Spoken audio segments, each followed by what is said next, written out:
Om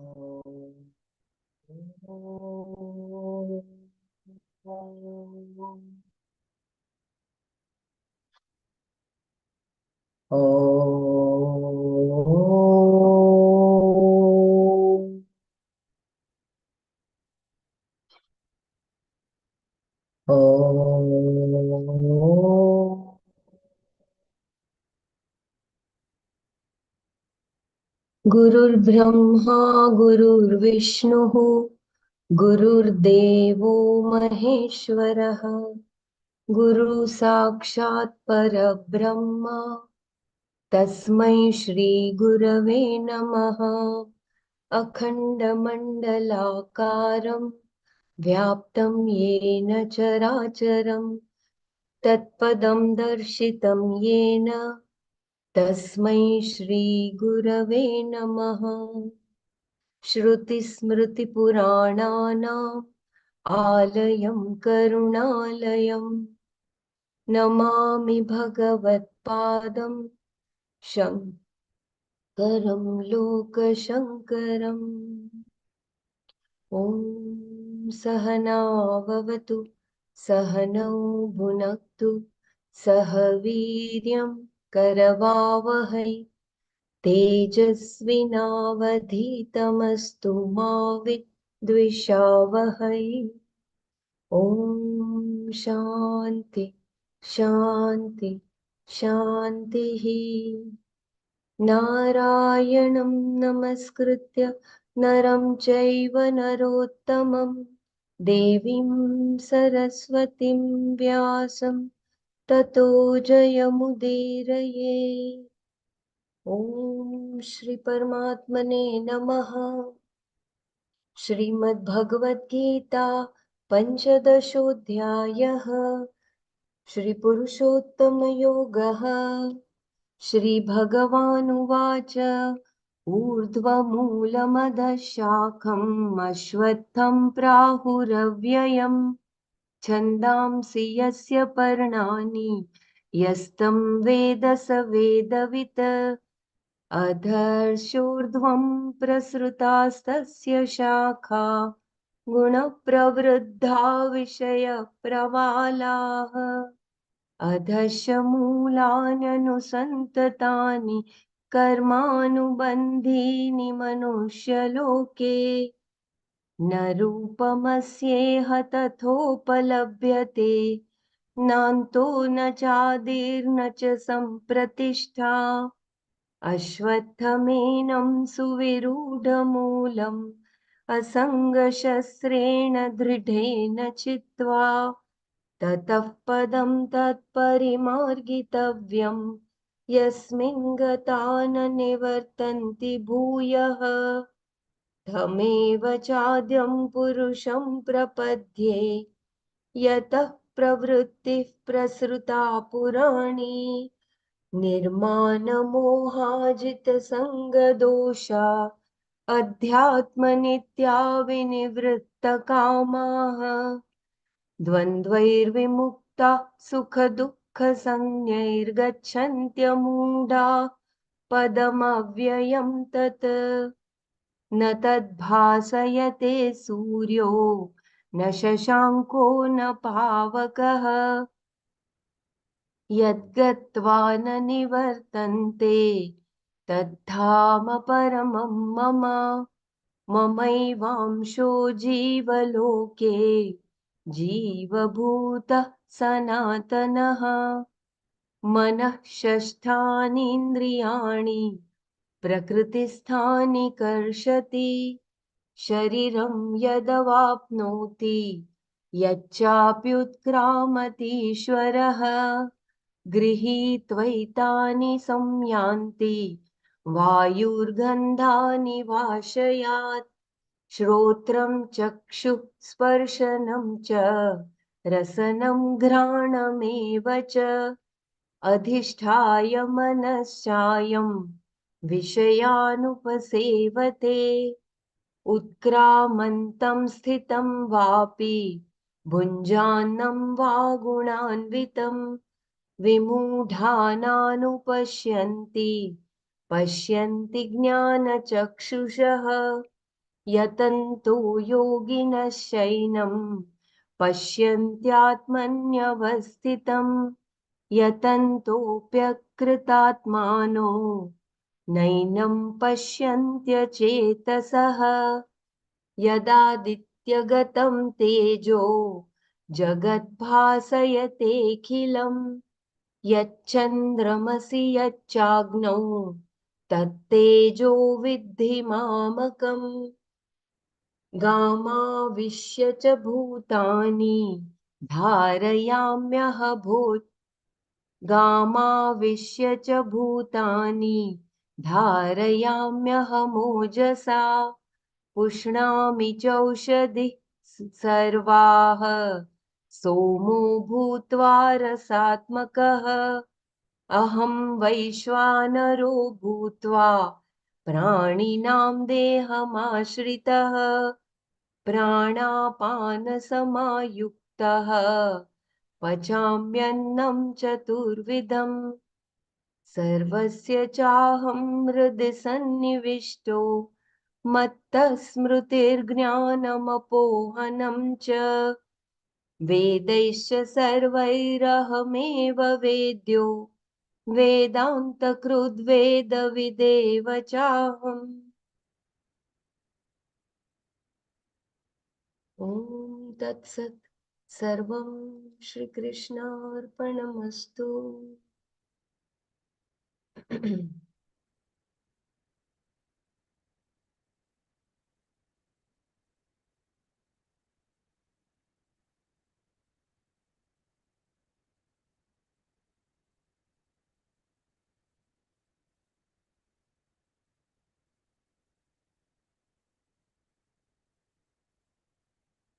So we were looking at the verse 11th beginning. I will just read a paragraph before the verse 11th, which we started yesterday.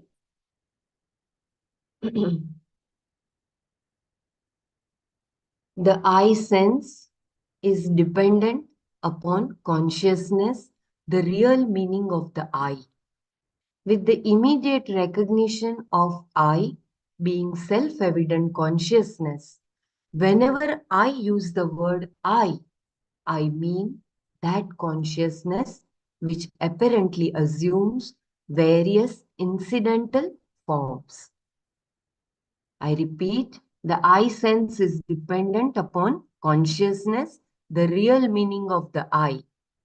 With the immediate recognition of I being self-evident consciousness, whenever I use the word I mean that consciousness which apparently assumes various incidental forms. As the driver of a car says, I did 60 miles per hour, knowing that he did not. In the same way, recognizing the self as a karta, I may still say that I said or did this or that, but I know that I am not the agent karta.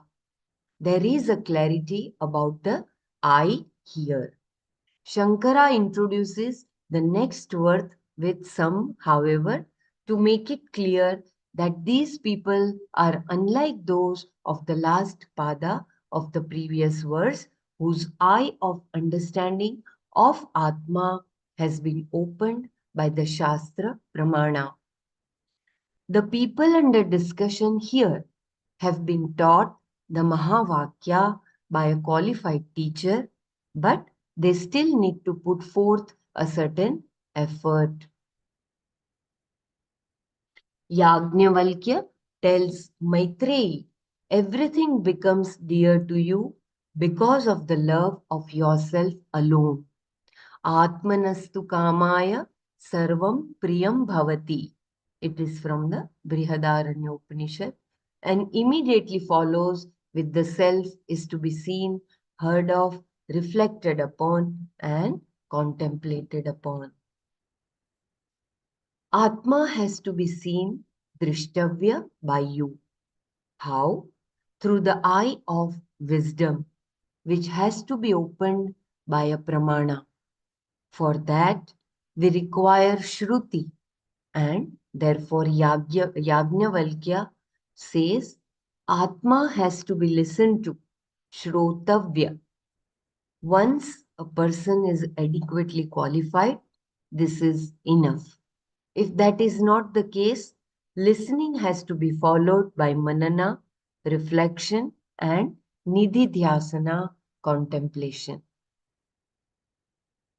यतन्तो योगिनश्चैनं पश्यन्त्यात्मन्यवस्थितं यतन्तोऽप्यकृतात्मानो नैनं पश्यन्त्यचेतसः यतन्तः योगिनः च and the yogis who are making an effort atmani in the buddhi avasthitam obtaining ainam this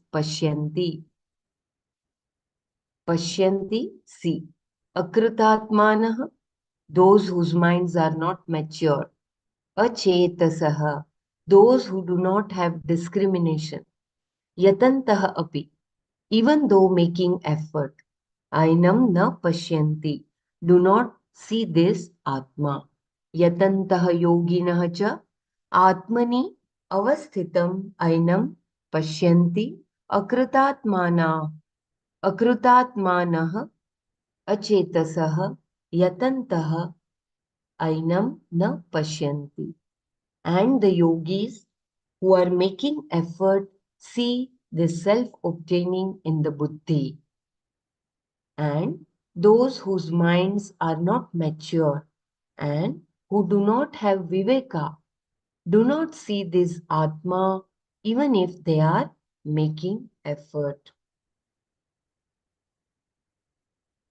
The word yoginah used here implies that their minds have been made tranquil and receptive by proper efforts. Thus, they are people of effort, yatantah, yatantah. By a life of contemplation, nididhyasana, they see. What is the meaning of the locative case of Atma in the word Atmani here? It cannot mean in Atma because everything is located in the Atma. Here it means in the Buddhi. These yogis recognize the Atma obtaining in the intellect. It is not that they see Atma in the intellect, but rather they recognize directly. I am the consciousness obtaining in the intellect. Further, this consciousness is recognized as identical with Satyam, Jnanam, Anantam, Brahma, not something endowed with the attributes of the body, mind, sense complex, all of which are superimposed upon Atma. Jai Gurudev Bela ji, can you repeat this paragraph once again? Yes, sure. And the yogis who I am reading the meaning of the verse 11th and then reading the paragraph. And the yogis who are making effort see this self-obtaining in the buddhi. And those whose minds are not mature and who do not have viveka do not see this atma even if they are making effort. The word yoginah used here implies that their minds have been made tranquil and receptive by proper efforts. Thus, they are people of effort, yatantaha. By a life of contemplation, nididhyasana, they see. What is the meaning of the locative case of Atma in the word Atmani here? It cannot mean in Atma because everything is located in the Atma. Here it means in the Buddhi. These yogis recognize the Atma obtaining in the intellect. It is not that they see Atma in the intellect, but rather they recognize directly. I am the consciousness obtaining in the intellect. Further, this consciousness is recognized as identical with Satyam Jnanam Anantam Brahma, not something endowed with the attributes of the body, mind, sense complex, all of which are superimposed upon Atma.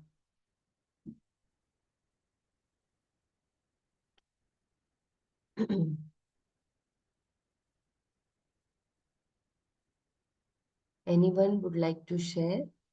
So it is not the Shobhana Dhyasa. The clarity is there for those who are Yatantaha yogis because they have recognized there is no Shobhana Dhyasa. They have that recognition that I am the consciousness obtaining in the intellect, in the buddhi.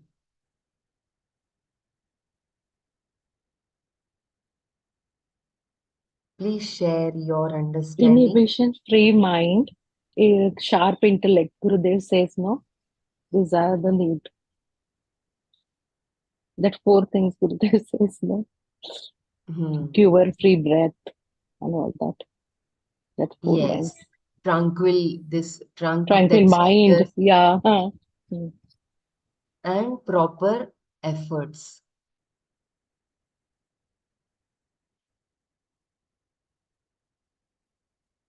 So there is no fear of snake when it is raw, and there is a clarity about that absolute truth.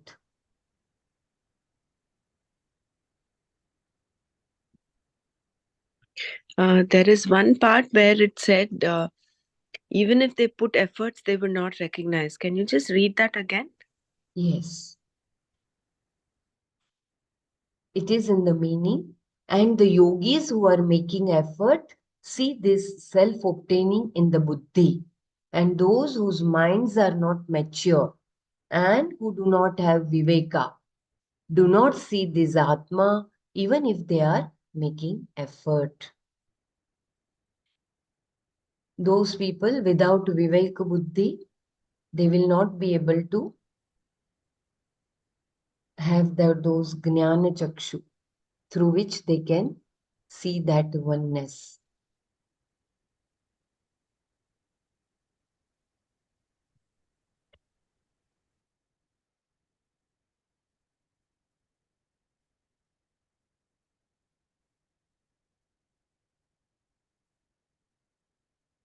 Here again, I remember that four grace.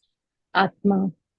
Atma Shastra, Krupa, Guru, Guru and Krupa, Shastra Krupa. Shastra, Yeah. and Atma Krupa, Guru Krupa, Shastra,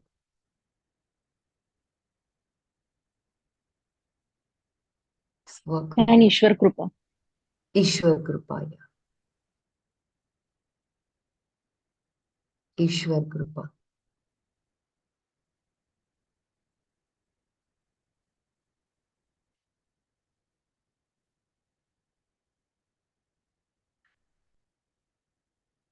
It cannot mean in Atma, but it is in Buddhi. It means in the Buddhi. Can someone reflect upon that? My understanding is like because Atma doesn't have any attribute, it is through intellect only we recognize that. So that's why it is said.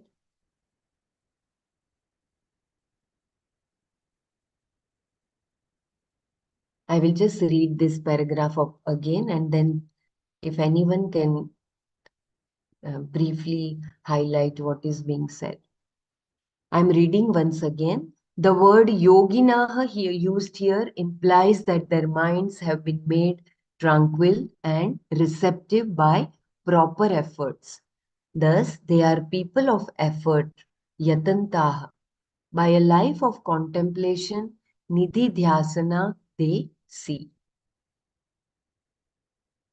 So we have to remember that fourth chapter here, yatantaha. moment to moment. It should not be like once in a day. It should be moment to moment. What is the meaning of the locative case of Atma in the word Atmani here? It cannot mean in Atma because everything is located in the Atma. Here it means in the Buddhi. These yogis recognize the Atma obtaining in the intellect. It is not that they see Atma in the intellect, but rather they recognize directly, I am the consciousness obtaining in the intellect. Further, this consciousness is recognized as identical with Satyam Jnanam Anantam Brahma, not something endowed with the attributes of the body, mind, sense complex, all of which are superimposed upon Atma.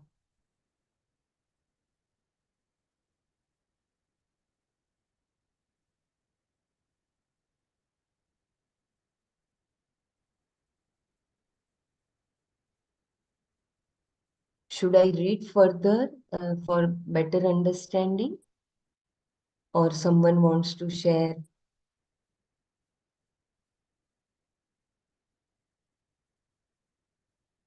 Lovelinji says, in HP, Gurudev so easily makes us realize self Atma with Sudarshan Kriya, which otherwise even people on the path at times may not realize that clearly. Yeah, very true. Just a thought. Here, I is not. Yeah, please continue, Sarlaji. Here this is no. Here is said, I means that small I, which is bound to body and intellect, and it is with discrimination, with effort, making effort to realize it. So the Atma and Atmani is something different, I guess, here. So, somebody can throw a light on this thing.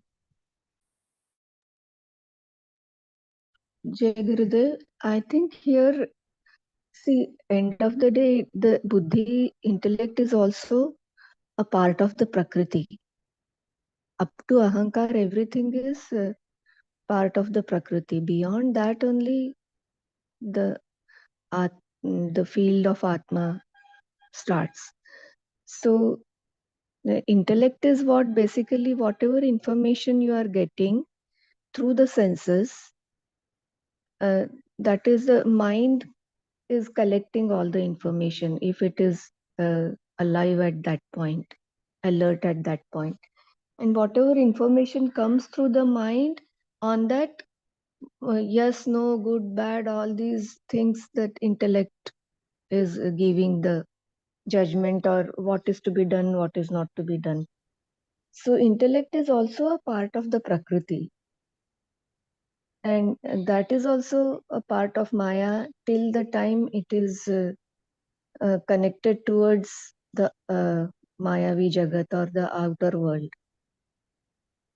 So when you sit in the meditation or in the Manana, deep Manana, when you close all the, for a period of time, when you close all your informations through the senses and just be with it, then beyond the intellect also, beyond your small identity, just be there, be.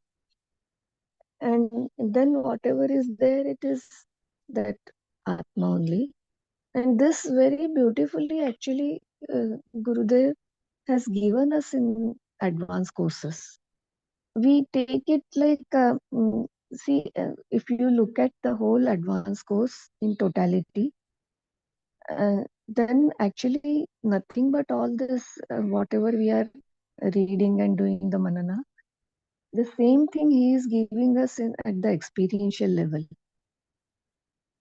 So I think so in between, while going through this, we need to take a break of at least 2-3 days and go through the advanced courses again and again. That will really help us to, because certain things you cannot just discuss it with intellect. You need to be just shut and sit. Then whatever Krishna is saying becomes more clearer. Otherwise, it will just remain like a juggle or something, juggling through our intellect and trying to judge. That's what I feel. So many answers, like just now I completed yesterday one advanced course with Yogi Umesh. So many things got suddenly cleared. Wow moments. So this is one of the suggestions, that buddhi also is the part of prakriti. It is not uh, till it is connected with the mind, till it is connected with the maya, and the impressions are so strong. Even when we are doing the advanced course, or it, it so much comes up, so much continuously connected with the Nam and Rupa. Only the cinema is going on in the mind, in the dreams, and in the so much the thought process remains on. It's not that very easy to come out of our impressions of thousands and lakhs of years. Jai Gurudev. Jai Gurudev. Um, the verse itself very clearly mentions that it's talking of the yatantaha, those that are making efforts, which means they have not yet recognized. So those that are making efforts with a clean and mature mind and with the use of viveka, they're able to see, they're able to recognize that the self is, they're able to recognize the Atma, and also able to recognize that all the other equipment, the body, mind, sense equipment, is just a superimposition. So all deep respects to what Lavlinji mentioned about Sudarshan Kriya. Sudarshan Kriya, Gurudev has given us in order to prepare the mind. But Sudarshan Kriya alone is not enough for us to see the Atma or recognize the Atma. He himself has said that. He said, all that you are doing will not make you enlightened. It is only knowledge. That is why it's a couplet there. It is a mature mind along with Viveka. And this Viveka, where do we get it from? From the Shastra Pramana, from the Shabda Pramana. So this is one thing.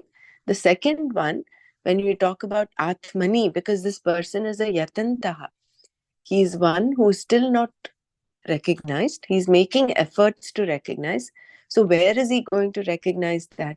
It is in the buddhi, in the intellect, in the clean antakarna. In that antakarna, which is not just clean, it is also naishchalya. It is unperturbed. In that prepared state of mind and intellect, then that recognition of the Atma happens. And it is not that this state is beyond any of this. In fact, Atma is, all of these are in and through. Atma is in and through all of this.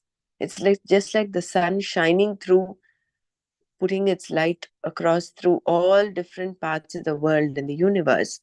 Similarly, Atma runs in and through the body, mind, sense complex. It's just that these are just a superimposition. So the Atma is, the Prakriti is impregnated with Atma. Every bit of Prakriti has Atma. Krishna says, no, I am in intellect, but I am not intellect. मैं बुद्धि में हूँ, लेकिन मैं बुद्धि नहीं हूँ. I am Yes. above that. Yes. So the very fact that the intellect is because of the Atma. Without the Atma, there is no intellect. So the very basis for all of this, even the illusory Maya, illusory world, is Atma. So what do these Yatantahas recognize? is they recognize this with a prepared mind, with viveka, they recognize. And those that are putting efforts without the prepared mind, without viveka, will not be able to recognize this. Which is why how beautifully Gurudev is blended, like Madhuri ji was sharing about advanced course. It's not just meditation, it's not just hollow empty meditations we do. There is coupled with that, there is knowledge.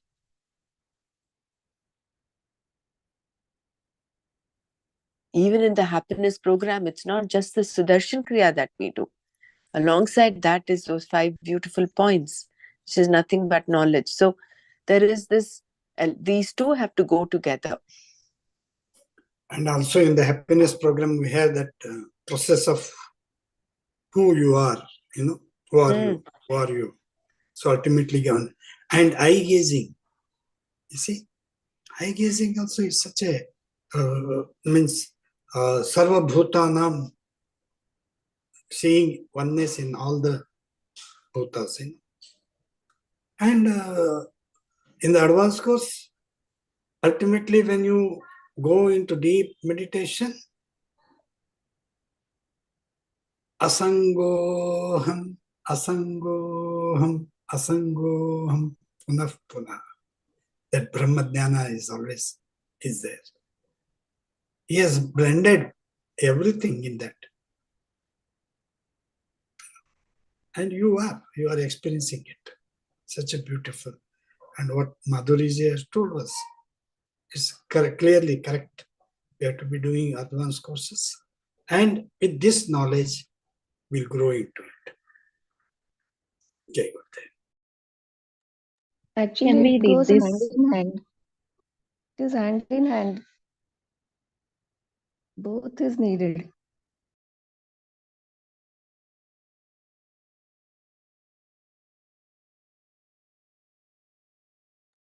Very beautiful, Manana. It is like if a person thinks that just by doing, say, yoga or Sudarshan Kriya, I'm going to get enlightened, is like the second part of the verse, which says, those that are putting efforts but without a mature mind, without viveka, are not going to attain moksha, right? So this clarity we should have. No doubt that absolutely Sudarshan Kriya is invaluable in creating that, the sattva, in balancing those 3 gunas, in bringing up that antakarana shuddhi, as it were. But then that is only one part of it. Alongside that has to be knowledge, and which is what Gurudev gives us.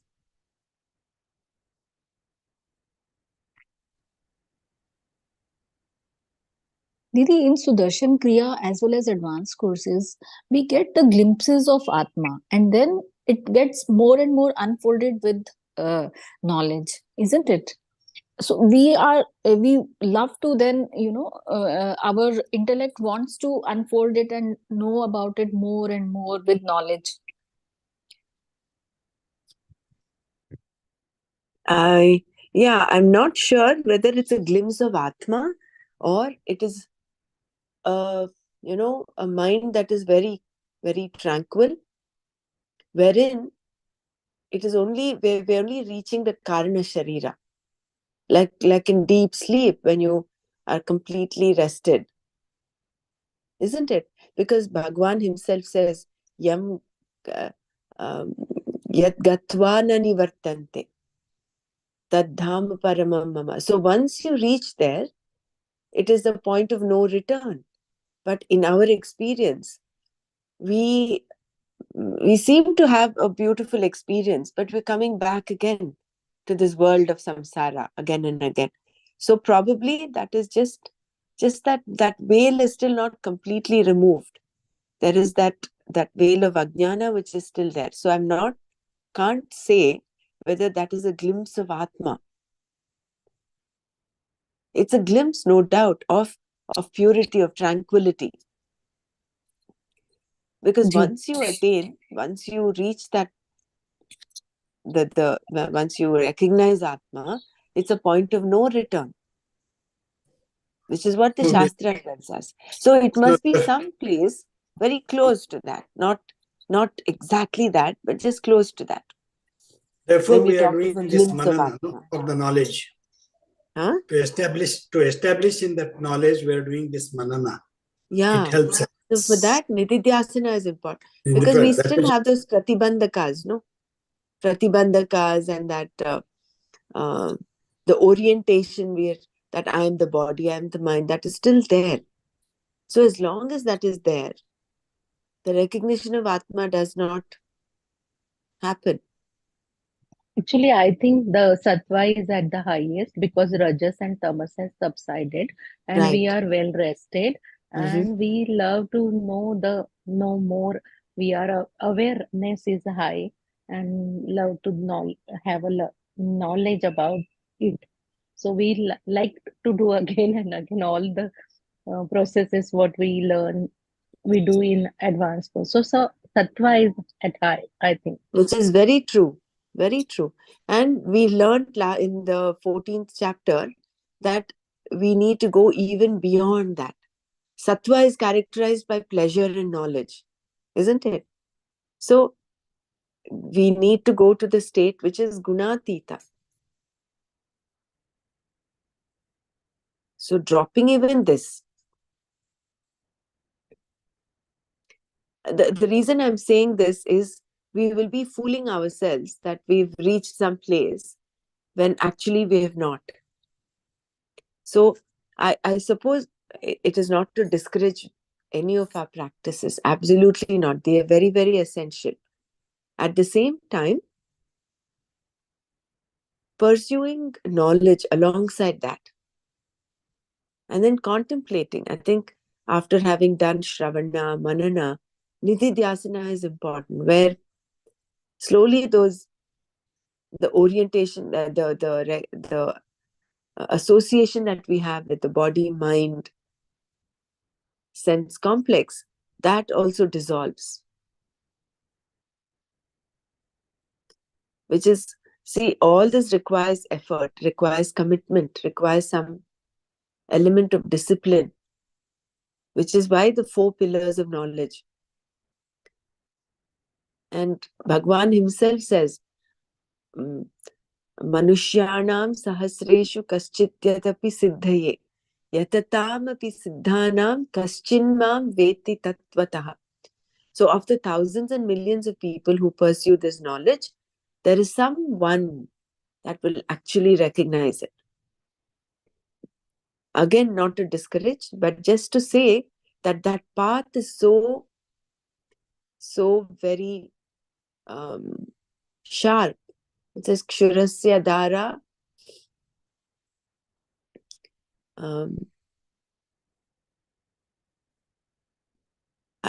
don't know the second half of it, but the meaning is that it's like walking on the razor edge of a knife, because a little slip here and there, you'll again slip into this Maya, in the illusion of Maya. Which is why the Maya Panchakam says, if you look at the meanings, it says even the learned, even the people who've studied the Vedas, Maya is able to just take them off in a jiffy. So we continue our practices, we continue pursuing knowledge with that firm faith that we are on the right path. And then when we do that with that sincerity, with that innocence, with that commitment, then with all those 4 kripas, we would certainly reach destination or recognize or just be. I think all yamas, niyamas of Patanjali Yoga Sutra and all what we do, the pranayama and what siddhi we get from pranayama, what we get from the dhyan, dharana, samadhi. And when we go step by step, we arrive at the point where we can grasp the knowledge and we can go above that knowledge because we have to drop that knowledge too and be ourselves. So all practices are needed.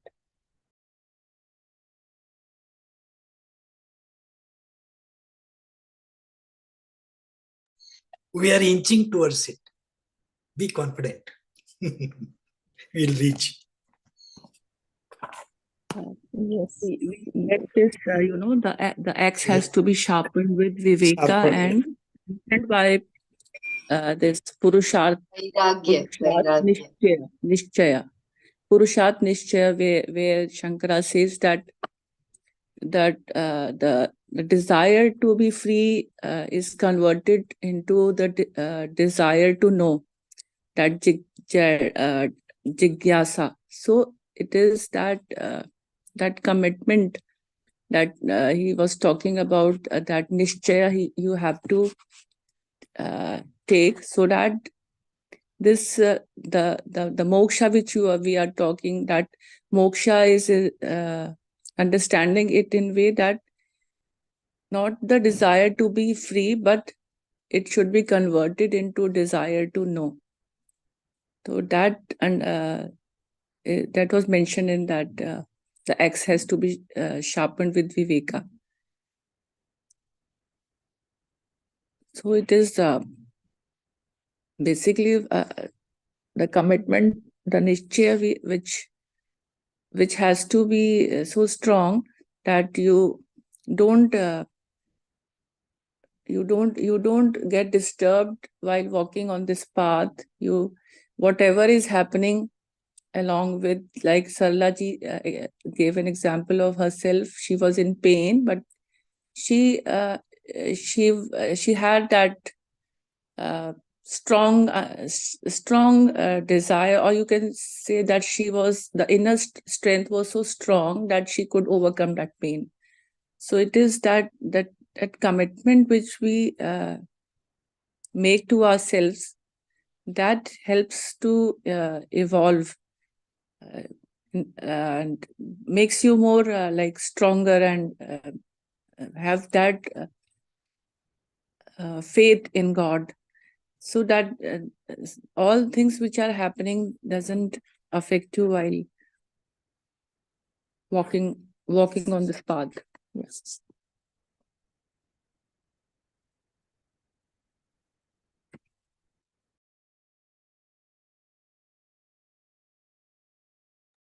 Silencing the mind is important, and that happens very beautifully when we go through the advanced course, no?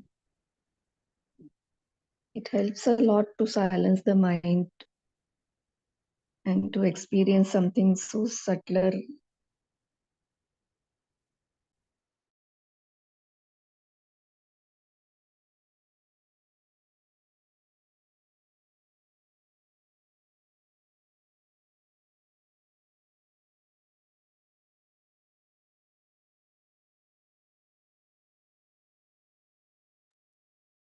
Yeah, very beautiful, Manana.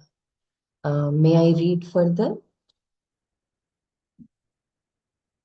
with that beautiful Manana? An indirect knowledge of Brahman, the cause of the universe, can be conceived of, but there is no possibility of having indirect knowledge of Atma because it is always directly experienced. I repeat, an indirect knowledge of Brahman, the cause of the universe, can be conceived of, but there is no possibility of having indirect knowledge of Atma because it is always directly experienced. We cannot even really have indirect knowledge of what is said about Atma in the Shastra. We can only say that we do not recognize the truth of what it says. One thing that we can all appreciate is that it is always self evident and everything else becomes evident to the self. Very, very profound. I repeat once again the whole paragraph. An indirect knowledge of Brahman, the cause of the universe, can be conceived of, but there is no possibility of having indirect knowledge of Atma because it is always directly experienced. We cannot even really have indirect knowledge of what is said about Atma in the Shastra. We can only say that we do not recognize the truth of what it says. One thing that we can all appreciate is that it is always self-evident and everything else becomes evident to the self. Both direct and indirect knowledge of anything are illumined by Atma.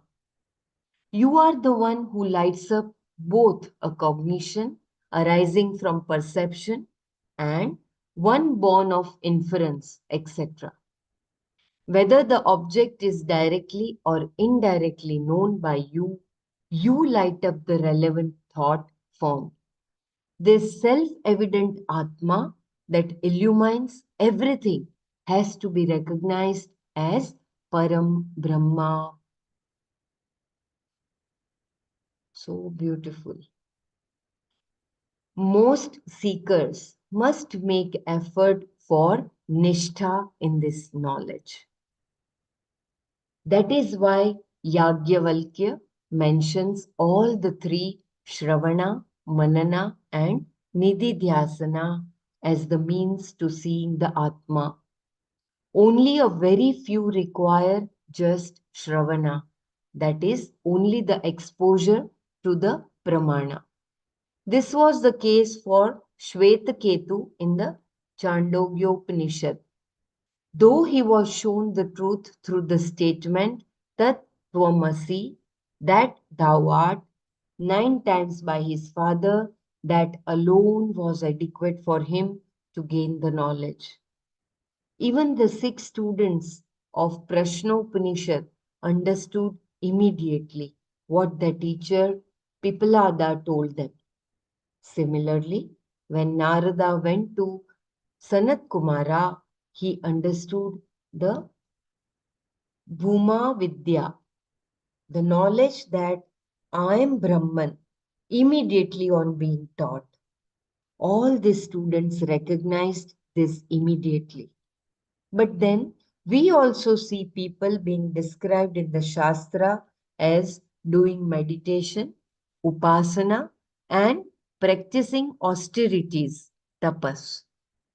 Those of the first group are the most highly qualified Uttamadhikaris, and the others are simply qualified Adhikaris.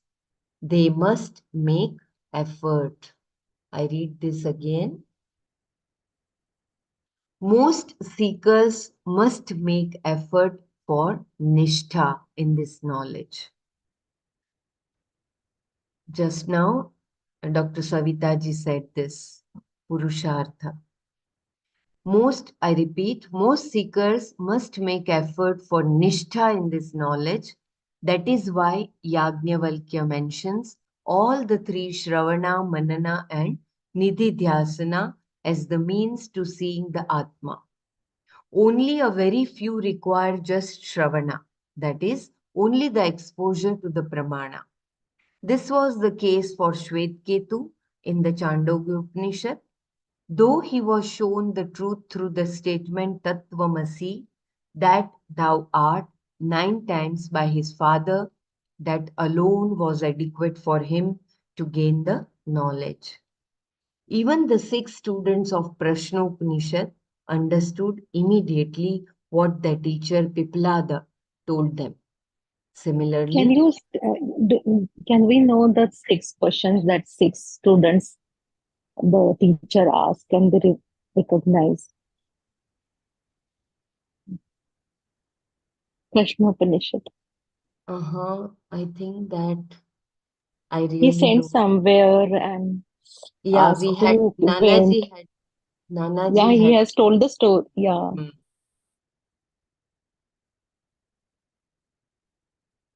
I think for this we have to refer Yeah, back to who ate Nanaji. that? Who listened that? Like that, something. Sorry, I disturbed. Please continue. No. If anyone remembers, kindly help us to recall. I do not remember those questions.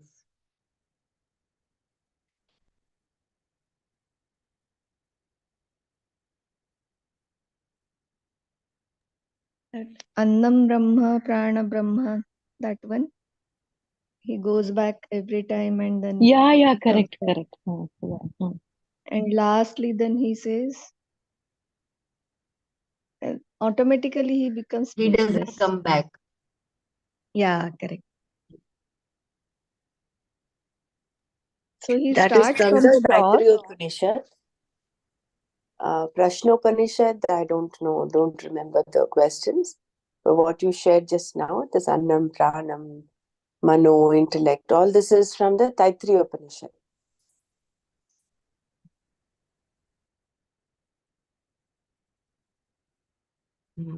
I think for this we I have to just googled it up. This Prashnopanishad. The 6 questions were: when is life born? When born, how does it come into the body?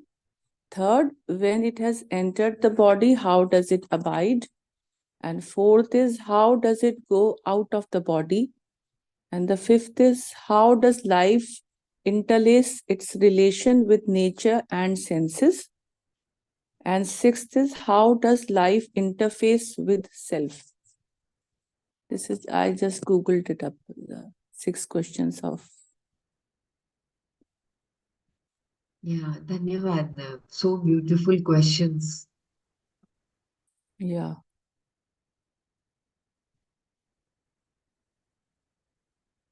All the basic, like inquisitive mind must be having all these questions when you enter into this Shastra study. When is life born? How did it come into our body? And where does it abide? How does it go out of the body? And how it interfaces relation with nature and senses, then with self also.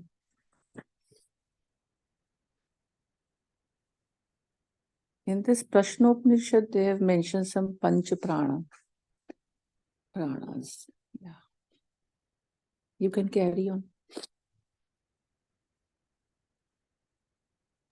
Yeah, I think they are very profound questions, which people like Nanaji only can help us to get there. Yeah. So here the gist is, here Swamiji wants to say that they got it directly. They did not require continuous Shravana, Manana and Nididhyasana. They got they got there immediately. So even the 6 students of Prashnopanishad understood immediately what the teacher Pipalada told them.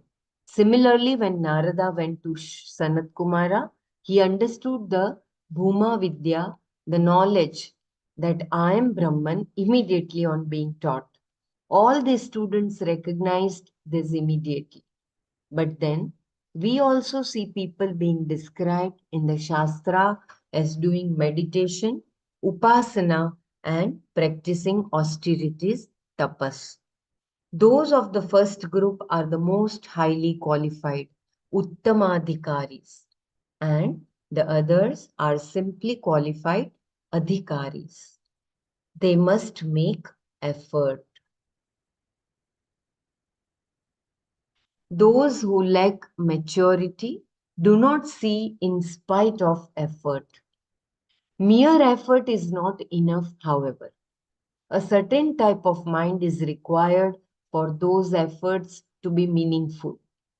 Though one may make all the prescribed efforts, one has to gather the capacity to inquire properly. That itself is a discipline. Further, one must have withdrawn from a life of improper activities by a life of discipline, gaining a mastery over the senses, the other organs, and the mind. One's pursuit is not hindered by these. Bhagavan says, even though they make effort, they do not see. Why? Because they are akritatmanah, not gain proper antahkarana shuddhi through a life of karma yoga, and are achetasah, lacking in viveka. The word achetasah literally means those who do not have a chetas, mind. But there cannot be anyone who does not have a mind. Therefore, Shankara glosses this word as avivekinah, those lacking in viveka, discrimination. I read this paragraph once again. Those who lack maturity do not see in spite of effort. Mere effort is not enough, however. A certain type of mind is required for those efforts to be meaningful. Though one may make all the prescribed efforts, one has to gather the capacity to inquire properly. That itself is a discipline. Further, one must have withdrawn from a life of improper activities by a life of discipline, gaining a mastery over the senses, the other organs, and the mind. One's pursuit is not hindered by these. Bhagavan says, even though they make effort, they do not see. Why? Because they are akritatmana, not gained proper antakarana shuddhi through the life of karma yoga, and are achetasah, lacking in viveka. The word achetasah literally means those who do not have a chetas, mind. But there cannot be anyone who does not have a mind. Therefore, Shankara glosses this word as avivekinah, those lacking in viveka, discrimination.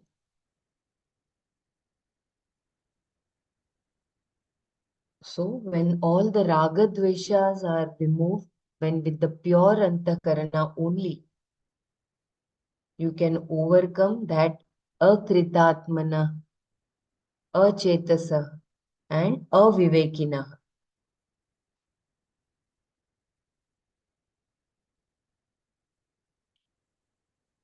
Very beautifully Swamiji has explained.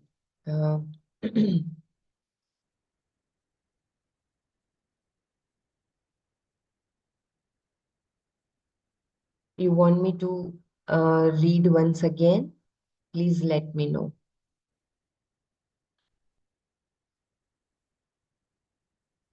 So that Vivek Buddhi is so very important. And Antakarana Shuddhi. Through the life of Karma Yoga, that also is important. Yes, through the life of Karma Yoga. Most important, because whatever we do, we expect something to happen.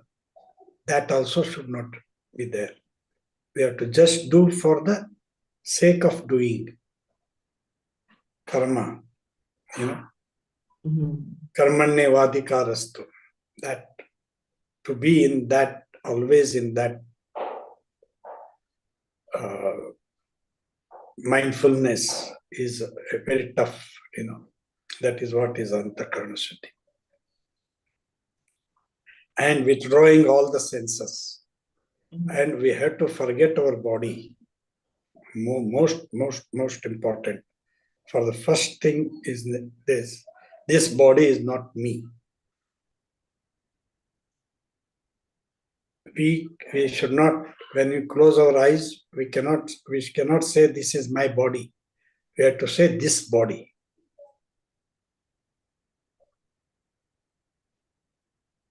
All this has to be practiced slowly. And then really nishtha, establish in that permanently in that knowledge, then it clicks. And for some people, those who have been from the prarabdha karma, can click immediately. It's all relative, you know. Uttamadhikaris. you know, like Shvetakeshu got it immediately. So like that, many people. So we had to go on working on it. Slowly, slowly, slowly, especially the Raga Dvesha. I like this, I like that. I like Gulab Jamun, I like not this. When you say one like means you are having a dislike also. So that also has not to be there. So it's a very, very, very, very, very practicing. And our practices helps it. We have so many things we have conquered ourselves, but still we have to do nididhyasa. Nididhyasa is what? It has to become your wealth. That nidhi, that abhyasa has to become your wealth. Means you are that nididhyasa.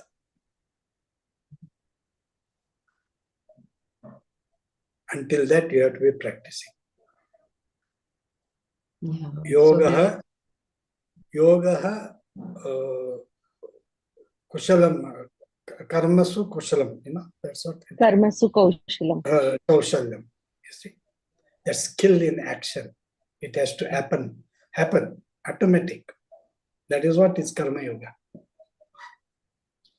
It's easy to read that, but to again, how this kaushalam has come, you might be knowing it, no? That word has come from kusha. That kusha grass, When we sit for meditation, we need that kusha grass. Sit on that.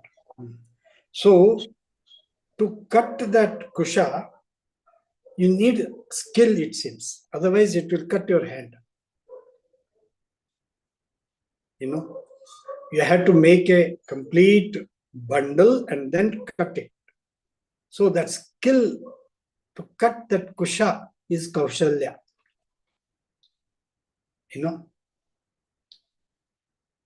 So each and every action we have to practice such that it just becomes our nididhyasa. That is what is nididhyasa. We know the knowledge, but we have to be with it. That means we have to practice it until it comes to be nidhi. It becomes nidhi. Then you are established. Nothing will. But we have that confidence. Nothing will. It will. Guruji says, no, in Ashtavakra, you are free right now. That's it. We have a Guru and he has blessed us. We have to just orient ourselves. We have to say that this body is not mine. That is the last thing. That is what drop your body before body drops you. And that is what also we read, no? And I think in this one, that moksha is not after death. The moksha has to happen before that. We have to drop our whole body before body drops us. And that is moksha.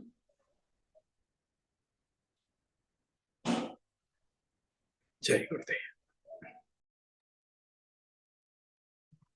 Very nice.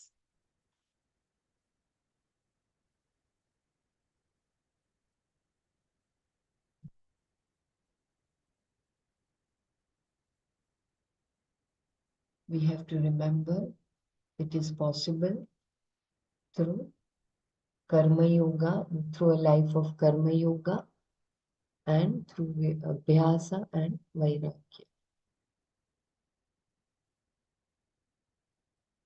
When you have the clean antakarana, then only Those who lack Can you read maturity. that line with not only without not only because of the effort, but next what he has said? Yeah. Yeah, I will just read once again this whole paragraph, very important. Those who lack maturity do not see in spite of effort. Mere effort is not enough, however. A certain type of mind is required for those efforts to be meaningful. Though one may make all the prescribed efforts, one has to gather the capacity to inquire properly. That itself is a discipline. Further, one must have withdrawn from a life of improper activities. By a life of discipline, gaining a mastery over the senses, the other organs and the mind, one's pursuit is not hindered by these. Bhagavan says, even though they make effort, they do not see. Why? Because they are akritatmana, not gain proper antakarana shuddhi through a life of karma yoga and are achetasaha, lacking in viveka. The word achetasaha literally means those who do not have a chetas mind. But there cannot be anyone who does not have a mind. Therefore, Shankara glosses this word as avivekinaha, those lacking in viveka, discrimination.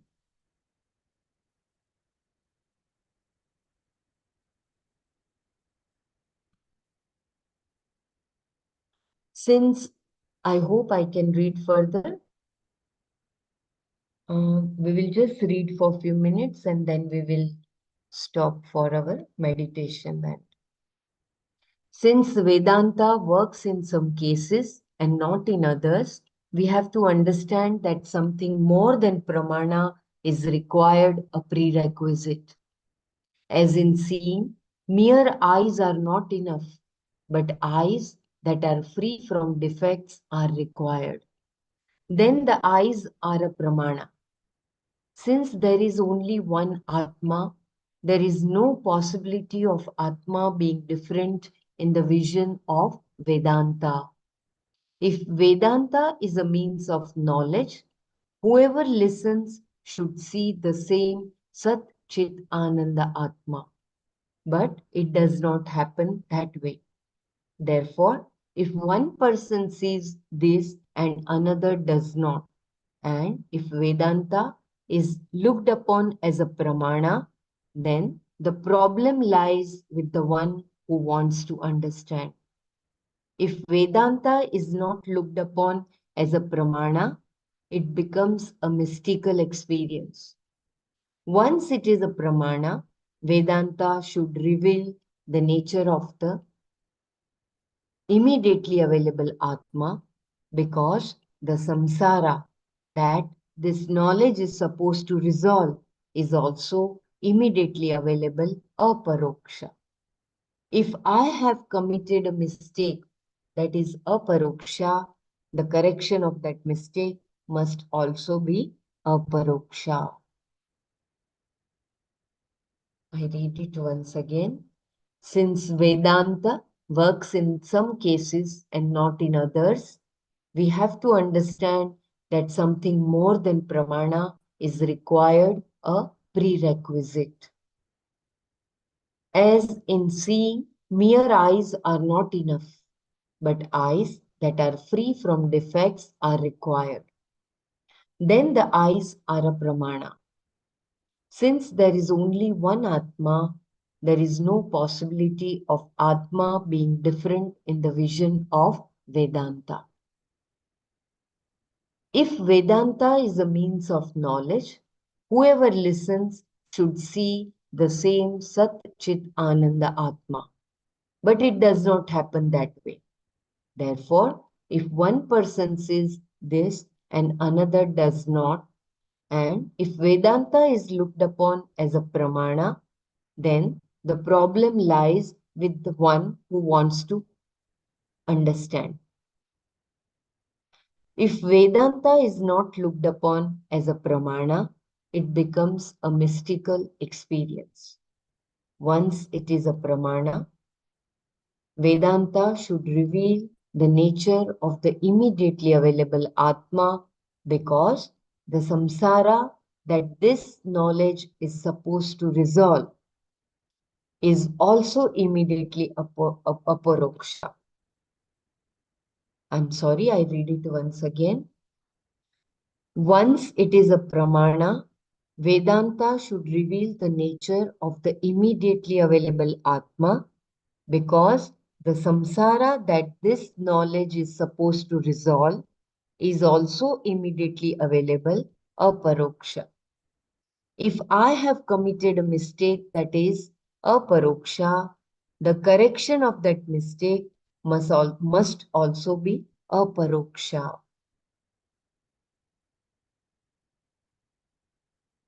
Can someone explain? It is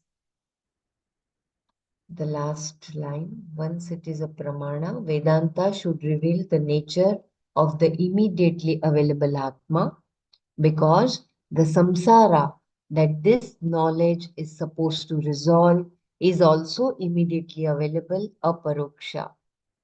If I have committed a mistake that is aparoksha, the correction of that mistake must also be aparoksha. I think we should stop here for Manana. I will just quickly read the shloka which we completed today. I think we started with the 11th verse. Yatanto yoginashainam pasyantyatmanyavasthitam yatantopyakritatmano nainam pasyantyachetasaha. And the yogis who are making effort see this self-obtaining in the buddhi. And those whose minds are not mature and who do not have viveka do not see this Atma even if they are making effort.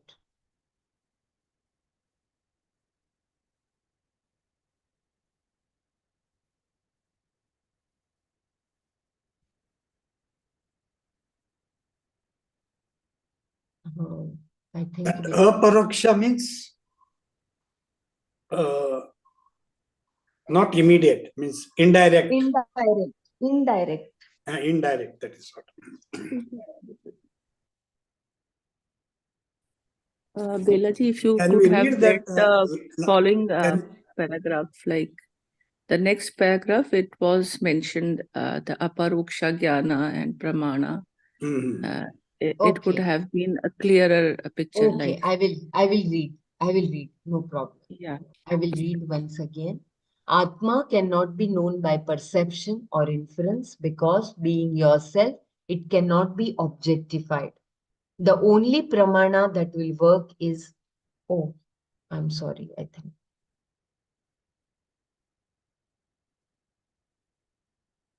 You are reading correctly. Yeah, I'm sorry. Yeah. Atma cannot be known by perception or inference, because being yourself, it cannot be objectified. The only pramana that will work is Shabda. Here the statements like Tattvamasi are Lakshana Vakyas, and they produce immediate knowledge. They are similar to the statements such as this is that Devadatta or you are the 10th man, which produce immediate knowledge, aparoksha jnana. If that recognition is not immediate, and if you do not understand that Vedanta is a pramana, you will conclude that Atma has to be experienced. Those who know the Shastra say that Vedanta is a pramana, but very few know how to handle it. As a result, there is a tendency to conclude that one has to experience something, and that Vedanta is the theory which is the basis for that experience. Then Vedanta ceases to be a pramana as far as Atma is concerned.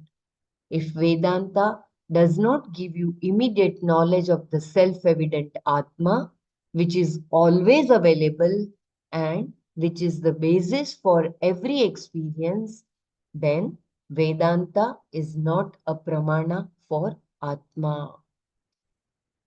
Since some people gain the knowledge and others do not, in spite of being exposed to the pramana, that is Vedanta, it is clear that some other factor is necessary instead of taking into consideration the qualifications of the student. The idea of experience was conceived of by some people. I think this we can do it once again tomorrow. Can you repeat this last, this from since some people gain the knowledge? Yeah. Since some people gain the knowledge and others do not, in spite of being exposed to the pramana that is Vedanta, it is clear that some other factor is necessary. Instead of taking into consideration the qualification of the student, the idea of experience was conceived of by some people.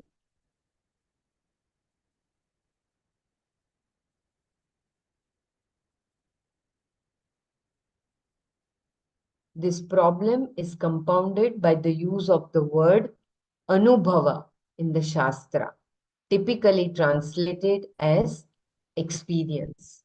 This word, however, is used by the Shastra in the sense of seeing, darshana, indicating immediate knowledge.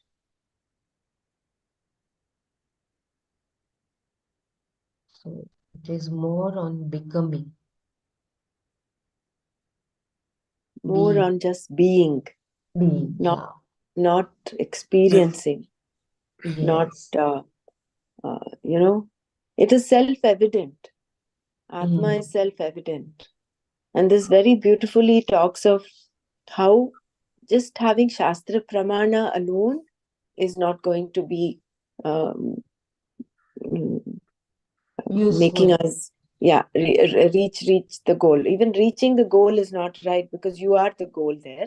You are, yeah. So it is a combination of both, a beautiful blend of both the Shastra Pramana and adequate efforts. And I like with this. A mature mind. I like this sentence, that only pramana that will work is Shabda. That is so beautiful. And that is what it is.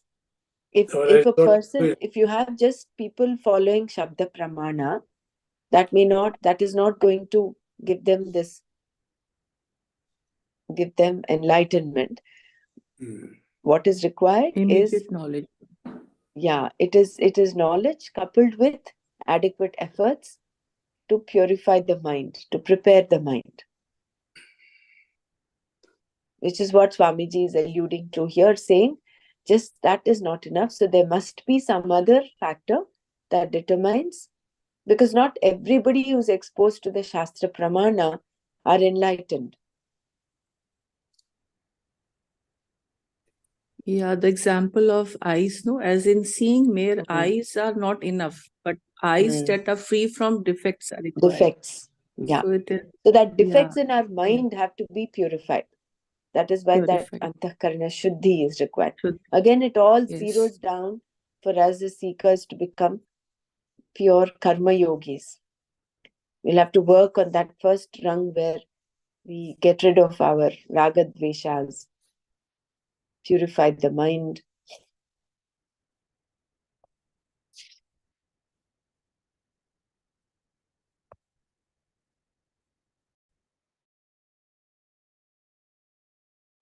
And again, Swamiji is the fact that it is not an experience, it is not an anubhava, it is not. It is there, it is self-evident. In fact, Atma Jnana is supposedly the easiest, because it's available right here and now.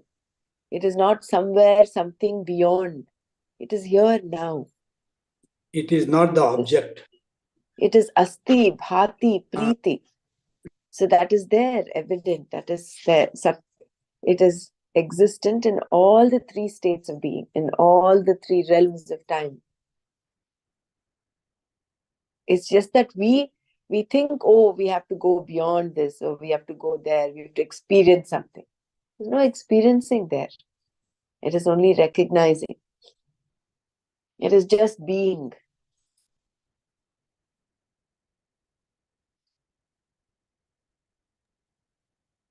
That reminds me, just recently I heard one top IITian talking about Vedanta, and so he said no other study is required except this Atma.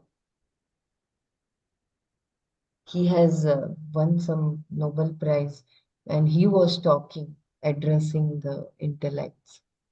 But he was feeling very sad that if I would have kept the heading of my discourse as artificial intelligence, I would have caught millions of audience. But my subject is Atma, Vedanta. Very few, very chosen ones only have come. But in fact, it should be the opposite.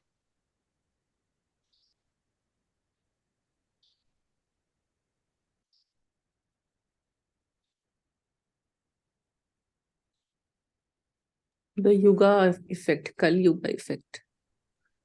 Because of Yes. that. Yeah. Correct. Yeah. Shall we repeat this tomorrow once again, since it is very, very beautiful? I will repeat this tomorrow once again. Those who lack maturity, and with that, may I? So if Sumaji is available, otherwise I can also share. If Sumaji is available to take over, and if she's not, is she there?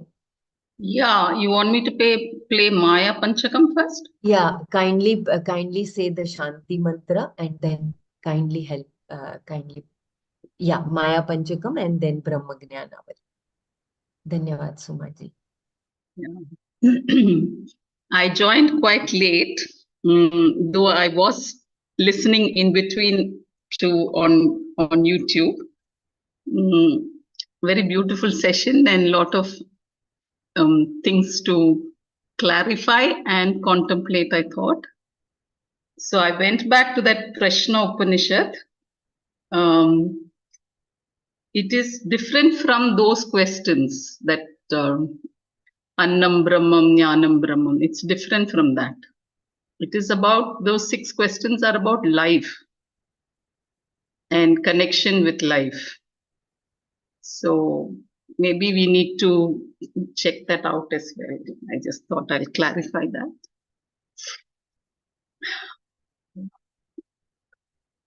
So let's close our eyes. And it's very beautiful that questions come up in us, because it is through inquiry, through our own contemplation, that will help us in our goal, to be in our goal. Just feeling very grateful. Just be with yourself.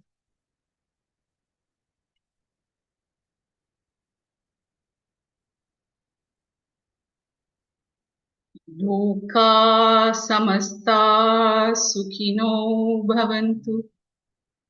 Om Shanti, Shanti, Shanti. Jai Guru.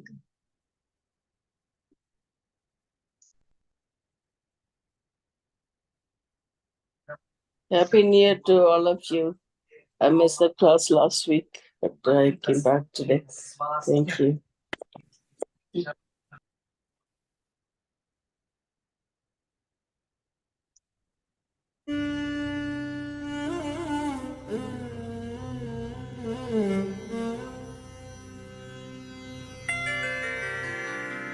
निरुपमनित्यनिरंशकेऽप्यखण्डे मयि चिति सर्वविकल्पनादिशून्ये घटयति जगदीश जीवभेदम् त्वघटितघटना पटीयसी माया त्वघटितघटना पटीयसी माया श्रुतिशतनिगमान्तशोधकानपि अहधनादिनिदर्शनेन सद्यः कलुषयति चतुष्पदाद्यभिन्ना न घटितघटना पडीयसी माया सुखचिदखण्डविबोधमद्वितीयम् वियदनलादिविनिर्मित्ते नियोज्य भ्रमयति भवसागरे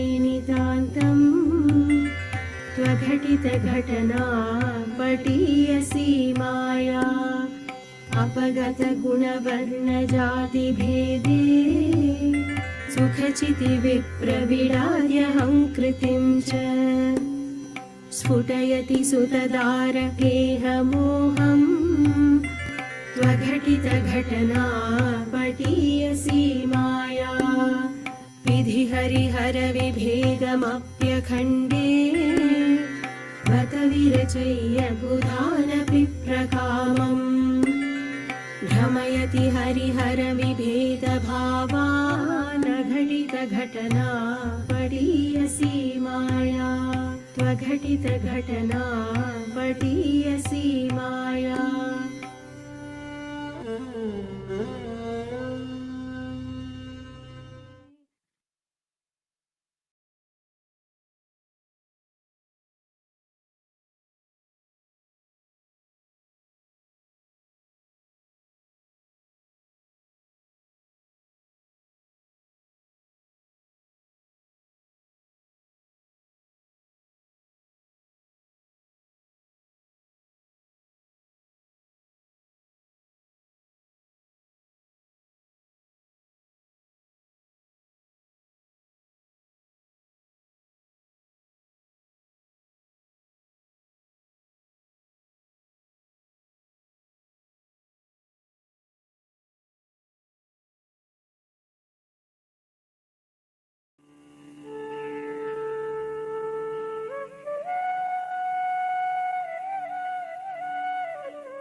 असङ्गोऽहम् असङ्गोऽहम् असङ्गोऽहम् पुनः पुनः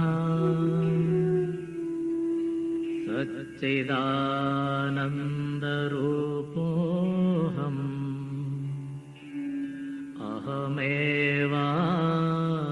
अहमेवाहमव्ययः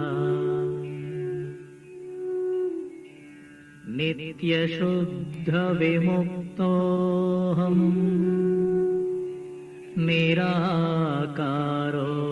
निराकारोऽहमव्ययः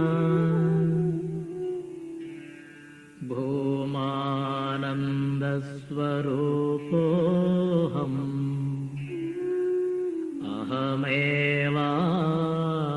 अहमेवाहमव्ययः नित्योऽहम् निरवद्योऽहम् निराकारोऽहमच्युतः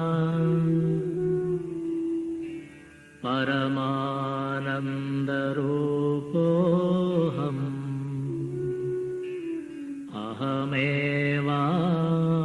अहमेवाहमव्ययः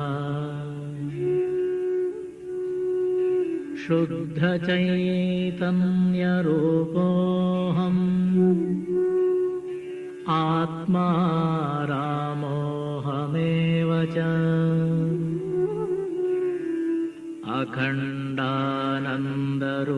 अखण्डानन्दरूपोऽहम्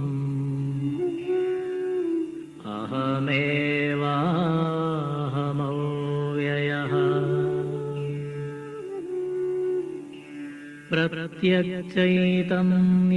प्रत्यक्चैतन्यरूपोऽहम् शान्तोऽहं प्रकृतेः परः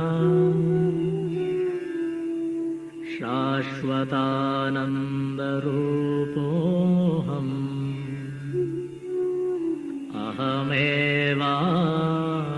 अहमेवाहमव्ययः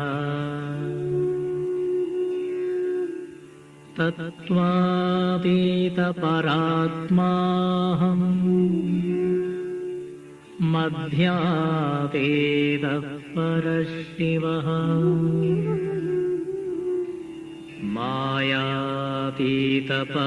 मायातीतपरञ्ज्योतिः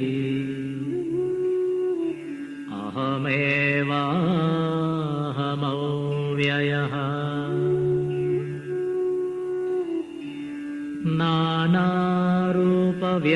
नानारूपव्यतीतोऽहम् चिदाकारोऽहमच्युतः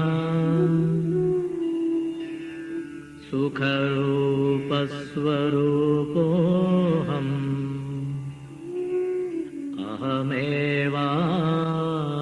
अहमेवाहमव्ययः माया तत्कार्यदेहादि मम नास्त्येव सर्वदा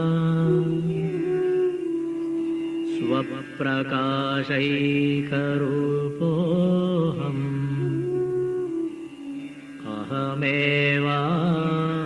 अहमेवाहमव्ययः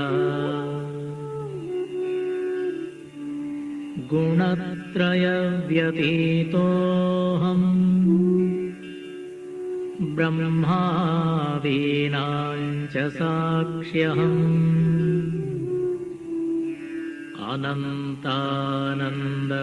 अनन्तानन्दरूपोऽहम्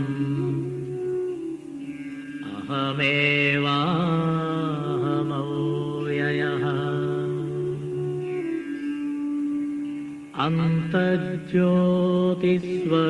अन्तर्ज्योतिस्वरूपोऽहम् कूटस्थः सर्वगोऽस्म्यहम्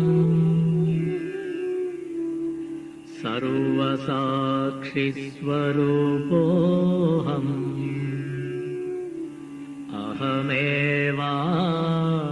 अहमेवाहमव्ययः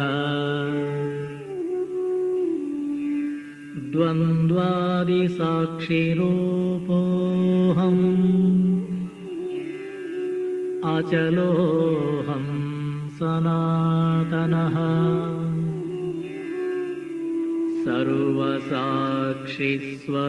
सर्वसाक्षिस्वरूपोऽहम्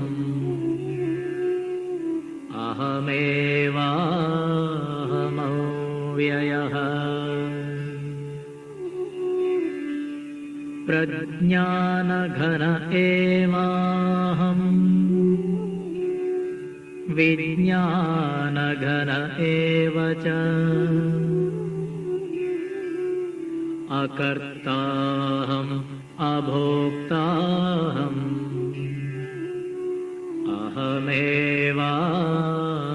अहमेवाहमव्ययः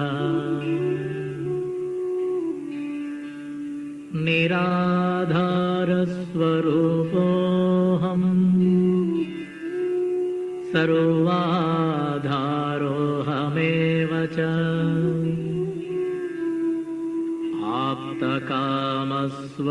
आप्तकामस्वरूपोऽहम्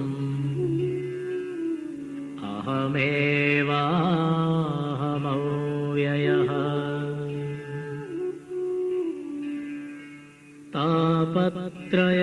तापत्रयविनिर्मुक्तः देहत्रयविलक्षणः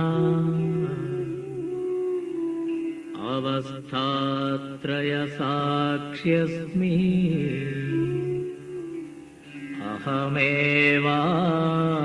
अहमेवाहमव्ययः दृग्दृश्यौ द्वौ पदार्थौ स्तः परविलक्षणौ दृग्ब्रह्मदृश्यं मायेति सर्ववेदान्तडिण्डिमः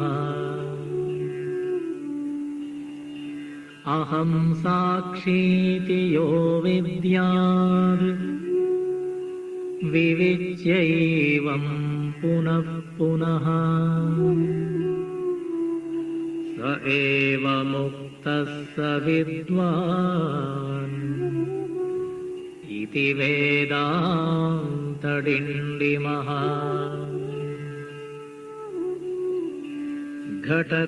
घटकुड्यादिकं सर्वं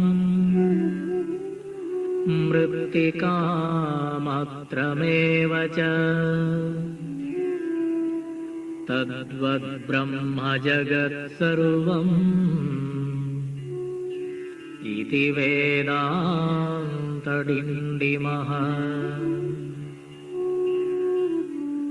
ब्रह्म सत्यं जगन्मिथ्या जीवो ब्रह्मैव नापरः अनेन वेद्यं सच्छास्त्रम् इति वेदान्तडिण्डिमः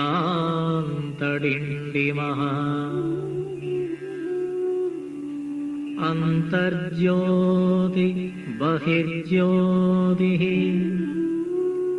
प्रत्यग्ज्योतिः परात्परः ज्योतिज्योति स्वयं ज्योतिः